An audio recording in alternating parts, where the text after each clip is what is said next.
Écran. Voilà, je pense que c'est partagé. Oui, voilà. Très, très bien. Bonjour à toutes et à tous. Alors, pour les personnes qui ne me connaissent pas, pour les étudiants qui viennent de nous rejoindre, je suis le professeur Soumaya Dlimi, professeur à la faculté des sciences juridiques, économiques et sociales, Université Hassan II de Casablanca. Je me fais le plaisir de vous assurer 2 modules, Management S1 et Introduction à l'économie générale. Donc, pour aujourd'hui, nous sommes au cours 10, module Introduction à l'économie générale. Oui, le temps passe vite. Je vous poste généralement 2 vidéos par semaine, jusqu'à 3 pour le module management. J'espère que vous suivez avec moi. Et pour aujourd'hui, j'espère que vous avez vos cahiers, vos stylos et en note ensemble. Les examens, vous le savez, c'est fin janvier, début février. Donc, il ne reste pas beaucoup de temps. Soyez courageux et motivés. Essayez de réviser au fur et à mesure. Et si vous avez besoin de moi, laissez-moi vos commentaires ou des questions et je me ferai un plaisir de vous répondre. D'accord? Très bien. Donc, vous êtes prêts? On commence? Très, très bien. Allez, dans le cadre déjà de l'activité économique, quelles sont les fonctions économiques? En principe, nous avions déjà parlé de ce pôle-là, mais en bref, la séance précédente. Et aujourd'hui, nous allons essayer de commencer, on va dire, le détail. Donc, avec votre permission, je commence et j'espère que vous avez vos cahiers avec vous pour résumer, pour synthétiser, pour prendre les éléments qui vous intéressent et vous préparer doucement mais sûrement. J'ai oublié de vous souhaiter bonne année avec tous mes voeux de bonheur, de prospérité, de chance et de réussite surtout. Et de réussite. Allez, sans plus tarder, nous commençons. Alors, je vais aujourd'hui vous parler de production. Pourquoi? Parce que justement, la production, dans l'activité économique, elle est une fonction économique importante. D'accord? Alors, cette production qui est une fonction économique, qu'est-ce que j'ai mis ici? Il s'agit d'une activité économique qui va exploiter des ressources liées au travail, mais aussi un capital qui est appelé facteur de production, qui vont nous aider bien sûr à transformer ces matières premières en produits finis et à les commercialiser pour pouvoir arriver à une satisfaction client.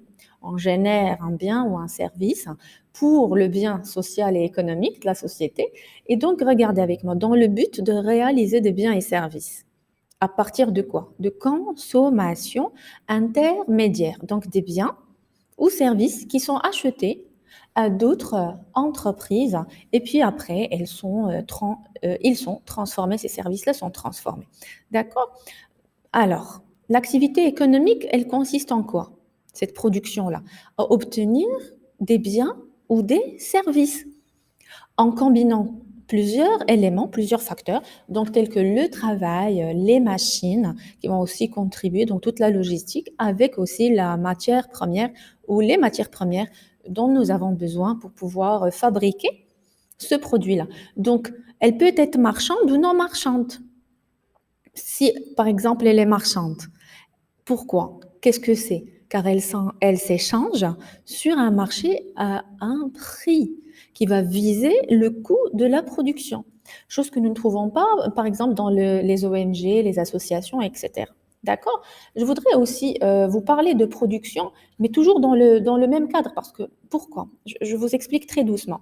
Par exemple, avant de manger notre pain chaque jour, le pain au quotidien, quelqu'un, il a suivi tout un processus, vous savez, pour qu'il puisse nous ramener ce pain et qu'il soit commercialisé. Ce n'est pas un travail de 2 secondes, c'est tout un process, c'est beaucoup d'étapes.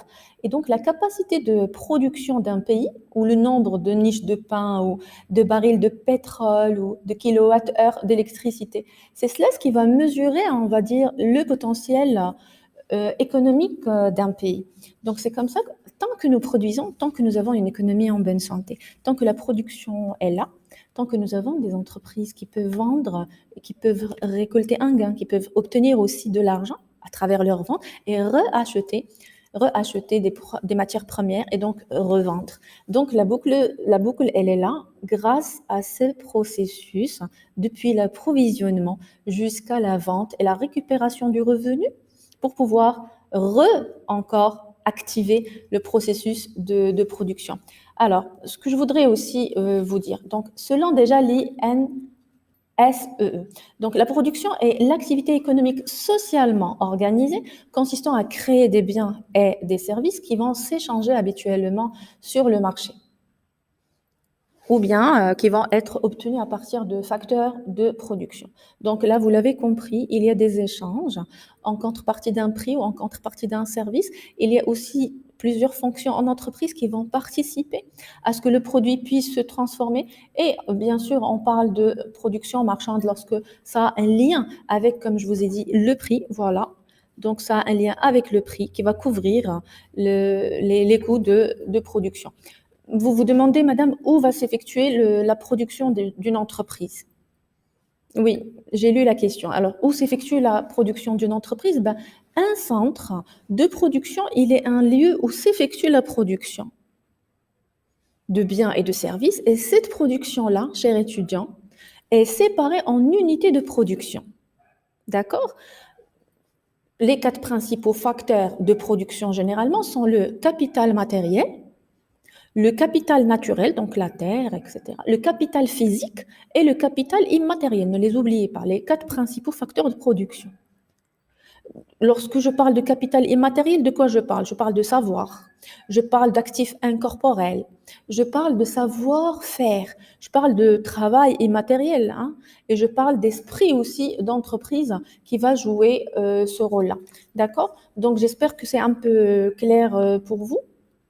Je vais directement passer, voilà. Donc, regardez avec moi. Déjà, les deux images, elles sont claires par rapport à ce qui se passe dans les coulisses.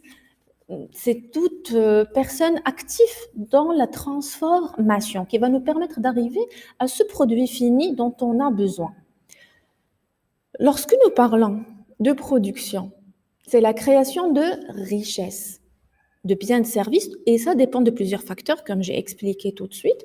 Donc, quand on parle de travail, la quantité de travail, elle dépend déjà d'une population qui est active ou non. Tant que nous avons des personnes qui travaillent, qui sont actives, tant que nous allons avoir de la production, tant que nous allons avoir une économie en bonne santé.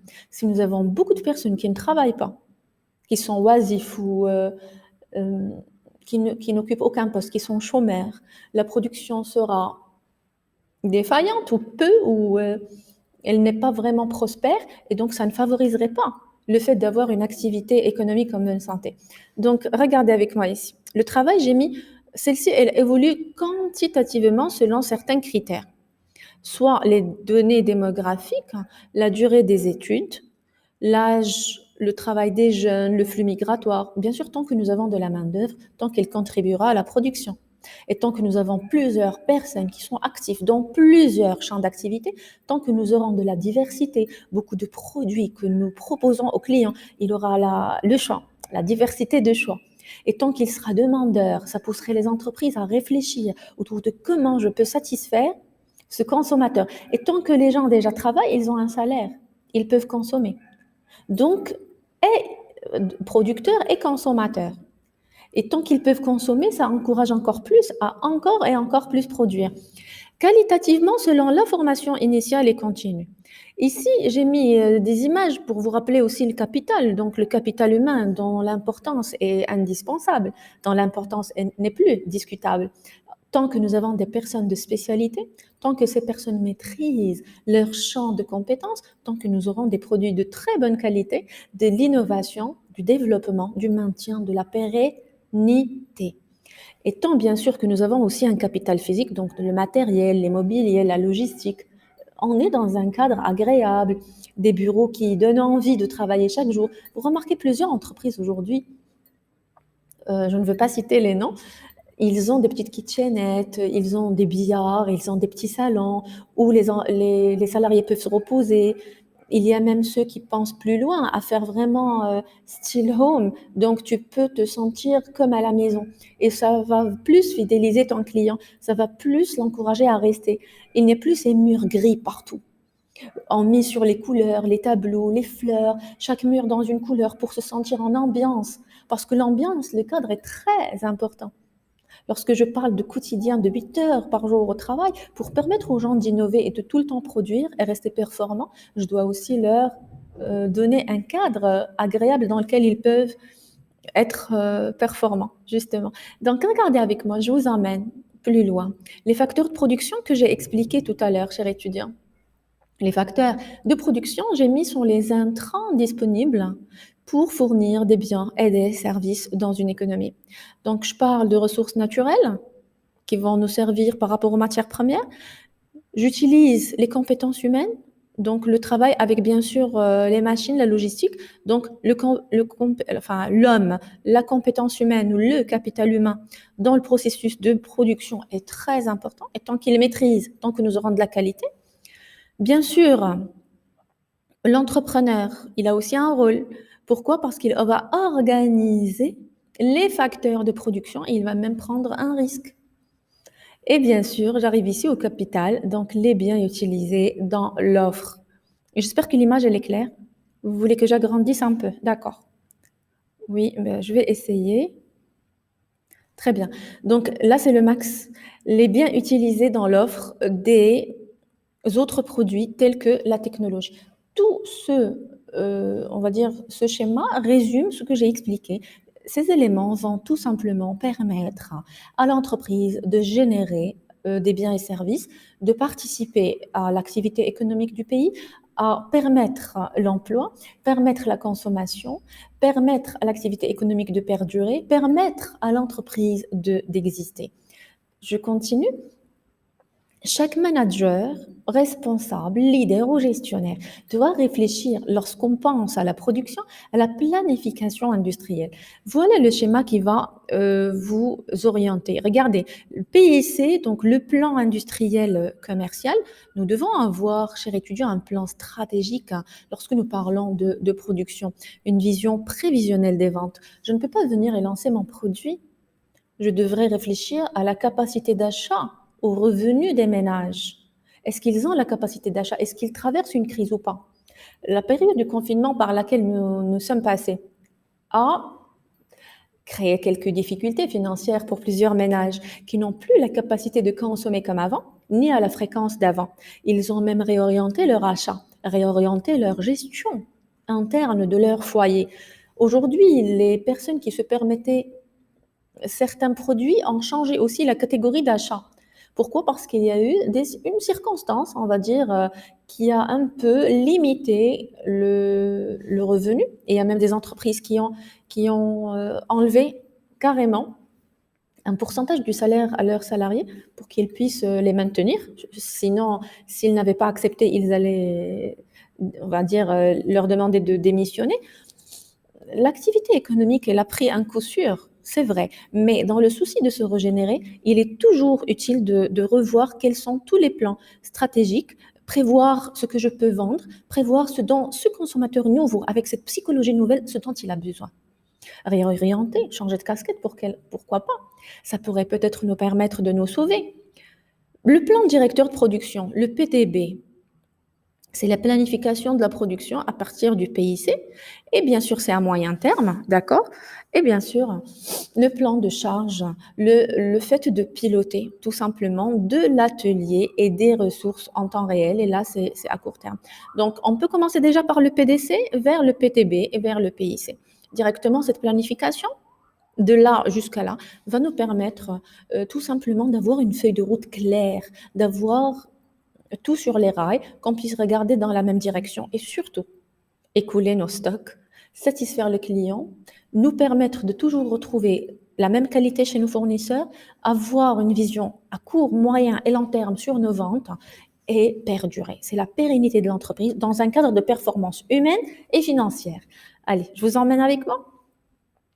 On a réfléchi, cela fait 2 séances, au fait de l'importance de mesurer la richesse créée par l'entreprise. Eh bien, chers étudiants, la production, moins la consommation intermédiaire, ça nous donne la valeur ajoutée. Je vous en avais déjà parlé. Vous vous rappelez? Je parle de consommation intermédiaire, ce sont les biens et services qui sont détruits ou transformés lors de la production. Donc, si je veux compter la valeur ajoutée, je vais prendre la production moins la consommation intermédiaire pour pouvoir arriver à cette richesse nouvelle créée par l'activité productive. D'accord? Alors, par rapport au CA, au chiffre d'affaires, c'est les prix de vente, le prix de vente fois les quantités qui sont vendues, moins le coût avec lequel nous avons pu produire. Donc, on va soustraire les taxes, les impôts, les salaires, les cotisations sociales, le paiement avec lequel on a payé les matières premières, les consommations intermédiaires, toutes nos charges, pour pouvoir arriver à combien on a gagné d'argent. Le bénéfice. S'il est positif, bien sûr, il s'appelle profit. Mais un bénéfice, c'est ce montant-là qui va rester pour l'entreprise pour pouvoir rémunérer les propriétaires de l'entreprise et peut-être réinvestir. J'espère que tout va bien. Allez, je continue. J'espère que vous prenez des notes. Alors, les différents modes de production. On peut produire de façon unitaire ou par lot ou en série. La production unitaire, c'est quoi la caractéristique la plus importante? C'est qu'on va mesurer en fonction de la demande du client. Peut-être je pense directement aux designers, la haute couture. Ils vont faire une pièce unique, une tenue unique pour un client spécial. C'est une production unitaire. Elle va coûter cher, mais ils vont faire un cahier de charge. Ils vont analyser le besoin particulier de ce client particulier qui veut miser de l'argent, qui veut s'aventurer dans une aventure d'achat de cette partie. Je vous donne juste un exemple. Ça peut être aussi pour une voiture de luxe. Une voiture de luxe, on ne va pas la retrouver chez tous les consommateurs, mais peut-être un consommateur a demandé une production unitaire d'un produit spécial, même s'il coûte cher, mais il a besoin de ce produit spécial avec quelques caractéristiques. Là, on pourrait penser à la demande du client et la satisfaire. Maintenant, la production par lot. C'est quoi la caractéristique la plus visible? C'est que nous avons des petites séries diversifiées, mais de produits identiques. Je pense à tout ce qui est dans les grandes surfaces, à Marjane, à Carrefour, vous trouvez par lot. Nous avons plusieurs lots et chaque lot, il concerne certains produits qui sont identiques. Mais on a des séries, plusieurs séries diversifiées. La série fromage, la série, par exemple, quand je parle d'une entreprise laitière, elle va avoir par lot plusieurs séries. Tous les types de fromage, tous les types de lait, tous les types de yaourts, etc. Mais dans les yaourts, il y a plusieurs produits qui sont identiques et en même temps diversifiés. La production en série, la grande série de production qui est identique et standardisée. Quand tu dis une biscuiterie, elle a par exemple le même biscuit et elle sort 5000 ou 1 million de biscuits, je n'ai pas les chiffres exacts, mais elle va produire en série. On connaît que le produit a telle et telle caractéristique et ça va être pour un large public. Alors, bon, je vais laisser la répartition pour la future vidéo, d'accord? Nous avons parlé brièvement de la production. J'espère que vous avez pu prendre des notes. Je vous souhaite une excellente journée et je vous vois très très bientôt.